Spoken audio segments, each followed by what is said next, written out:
à mon époque, c'était encore à la mode de vouloir ressembler aux vrais Français, de s'approprier l'histoire de la France. Et mon amour de la France se traduisait à l'époque par une sorte de petite frustration de ne pas être un vrai Français avec un nom qui sonne bien français, profond.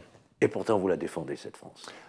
Parmi ceux qui défendent le plus acharnément, avec le plus de cœur, de passion la France, je retrouve souvent ces fameux Français de l'extérieur, libano, hispano, pieds noirs, siciliens. C'est très étonnant, ces Français de l'extérieur ne sont pas culpabilisés de l'être. Et quand ils défendent la France, ils n'ont aucun sentiment de culpabilité. Est-ce qu'il y a des menaces aujourd'hui? Oui, il y a de vraies menaces. Parce que c'est quand même votre préoccupation. Alors, j'espère ne pas sortir du sujet, mais je pense que ce n'est pas propre à la France, même si la France a une sorte d'antériorité dans ce grand travers qui est la dévalorisation, la délégitimation de l'État régalien.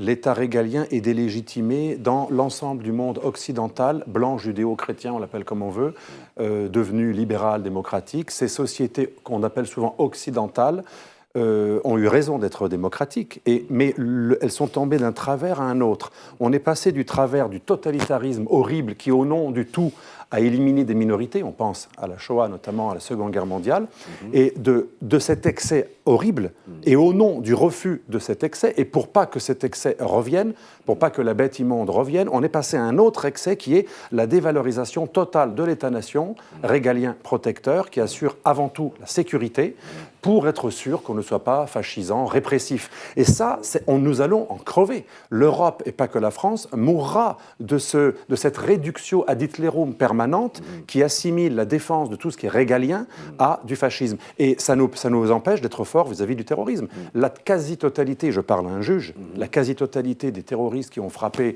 dernièrement en France sont des gens qui, après avoir été condamnés 10, 20, parfois 30 fois dans un pays normal, avec le cumul des peines, ils auraient été 70 ans en prison, ils n'auraient jamais pu nuire. C'est des gens qui ont été libérés alors qu'ils étaient connus, certains auraient pu être expulsés parce qu'ils étaient étrangers, d'autres ont été condamnés à la fois pour des faits de droit commun et pour des faits de pré-terrorisme ou de radicalisation. C'est le résultat de cette dévalorisation de l'État régalien.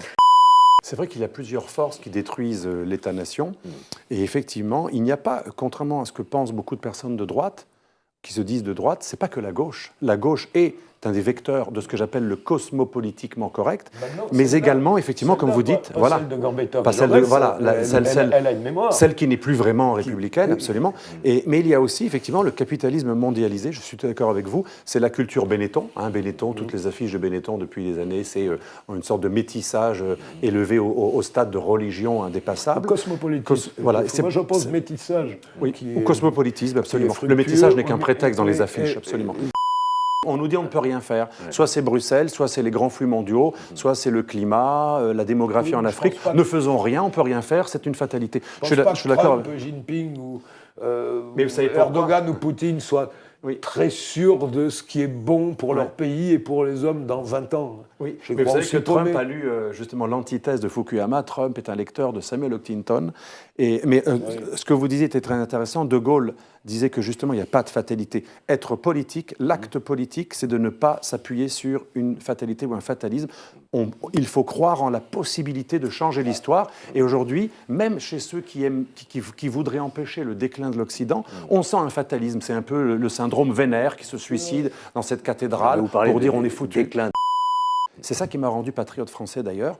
On était entre différentes personnes d'origine diverses. Et celui qui était français pure souche, c'était lui qui disait, je me rappelle, ça m'a frappé un jour, il y en a un qui dit, moi je ne suis que français. Il n'était pas Sicile aux pieds noirs, il n'était pas corso. Et ça m'avait frappé. Je ne connais pas beaucoup de pays où c'est celui qui est l'habitant, je dirais, pas de souche, mais le plus ancien, qui a honte presque de ne pas être assez exotique. Est-ce qu'il n'y a pas une forme Donc de et ça, c'est quelque chose de très développé. Moi, je vois la jeunesse. C'est mal vu d'être le français de souche. Le cardinal Sarah est un cardinal africain qui justement dit aux Européens, soyez fiers d'être vous-même, gardez vos racines, ne vous laissez pas islamiser et luttez contre l'immigration de masse. C'est incroyable, c'est un cardinal africain qui dit le contraire de ce que dit le cardinal d'origine italienne.